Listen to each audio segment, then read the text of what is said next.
There is something you bring into every room you walk into as a leader that the person with the MBA and the certificate and the 12-week cohort program does not have. And many of us have never been told what it is. We have been told what we lack. We have been told we need more credentials, more polish, more formal training. We have been told to fill the gaps.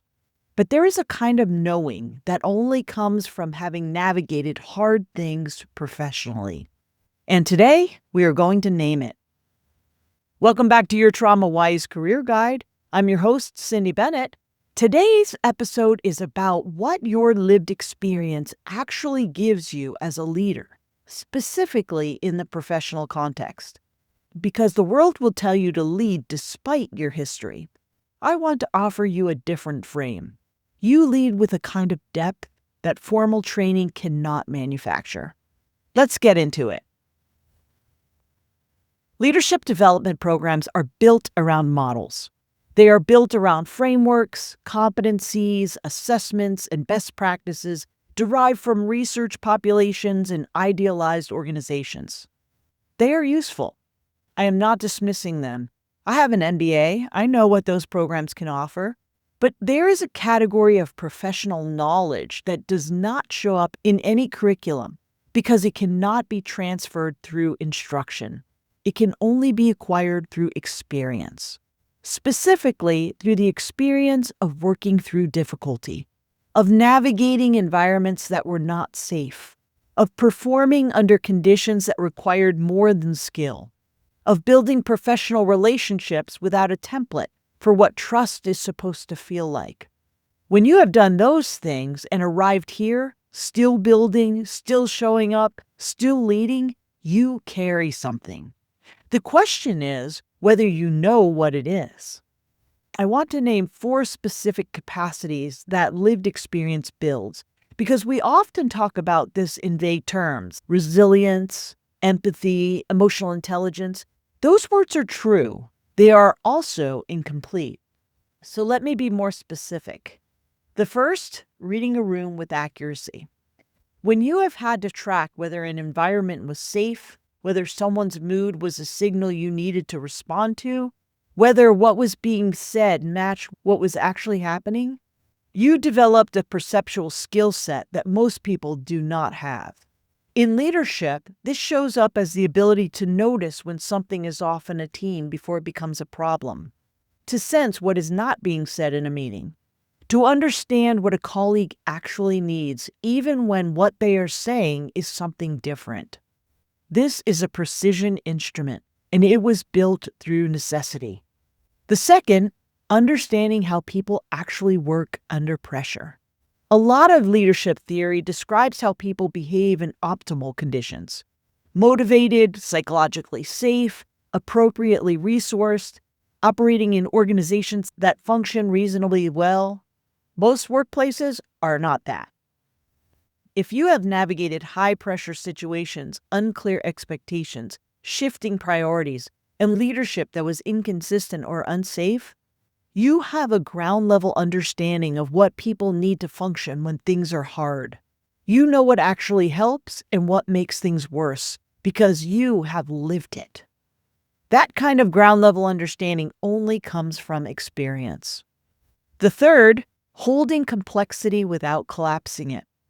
One of the most consistent things I observe in people who have navigated hard professional environments is the capacity to sit with ambiguity, to hold multiple realities at once, to understand that a situation can be difficult and survivable, that a person can be limited and still worth working with, that an organization can be imperfect and still a place where you can build something meaningful.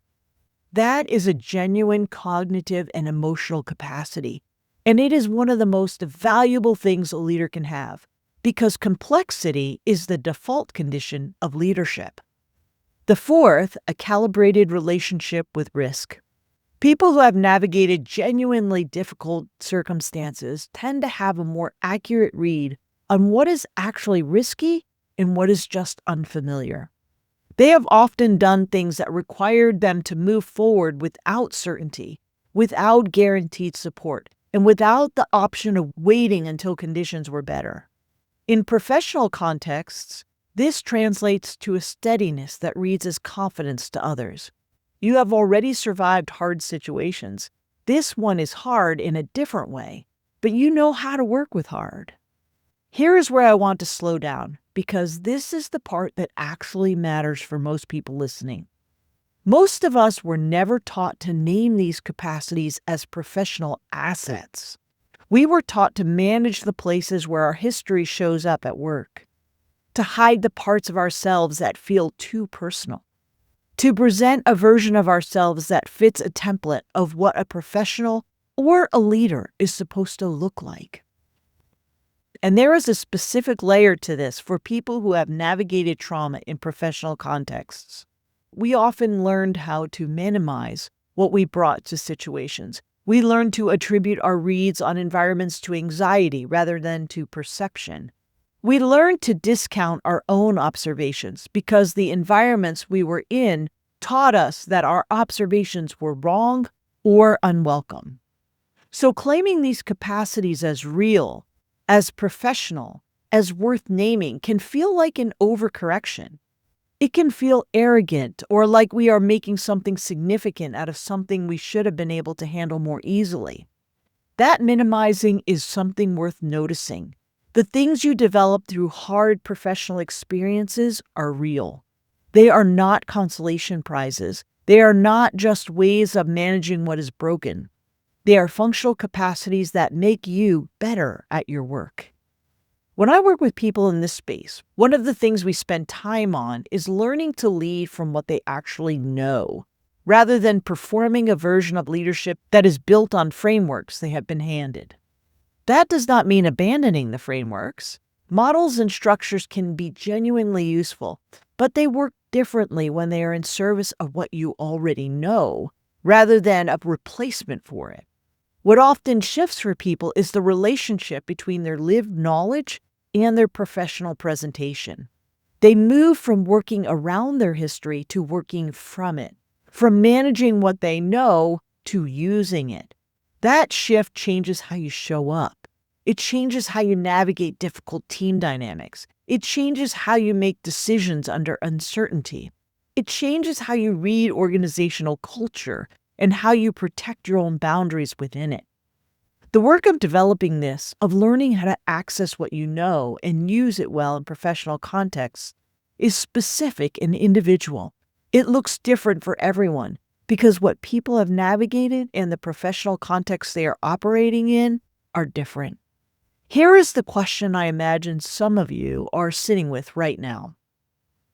If the professional world does not reward this, why bother claiming it?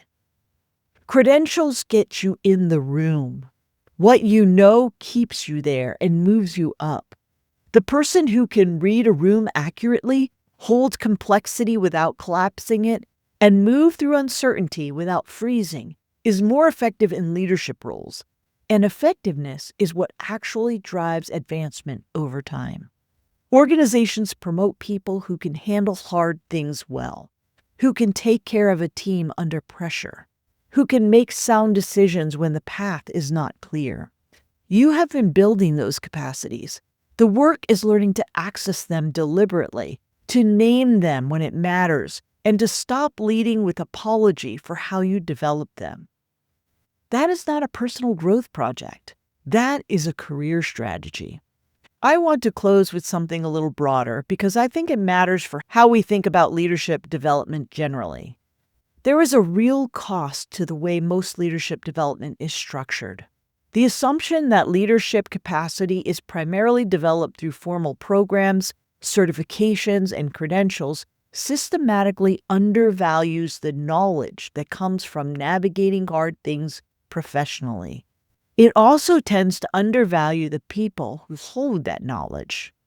The people in organizations who understand what pressure actually feels like, who can read a difficult interpersonal dynamic accurately, who can hold ambiguity without either collapsing it prematurely or avoiding it entirely. Those people are often not the ones who show up at the top of a succession plan. And yet, They are frequently the ones who know how to actually take care of a team, who notice when someone is struggling before it becomes a performance issue, who understand that professional difficulty is rarely just about competence. What would change if organizations took seriously that kind of knowledge as a leadership credential? I don't think it requires dismantling anything. It requires recognition. It requires people who carry this knowledge to name it as knowledge and to stop leading with apology for the path they took to get here. You are not leading despite your experience. You are leading from it. That is what I want to leave you with today. The things you know because of what you have lived through professionally are not liabilities to manage. They are capacities to develop and deploy. If you are ready to work on that specifically, to figure out what you carry and how to use it well in the professional context you are in now, you can book a free discovery call at the link in the description. I would be honored to be a part of your journey. Thank you for joining me on this episode of Your Trauma-Wise Career Guide. I'll see you next time. You're not walking this path alone. Every step you take toward a trauma-wise career is an act of courage, and I'm here cheering you on. If today's episode resonated with you, share it with another survivor who needs to hear this message.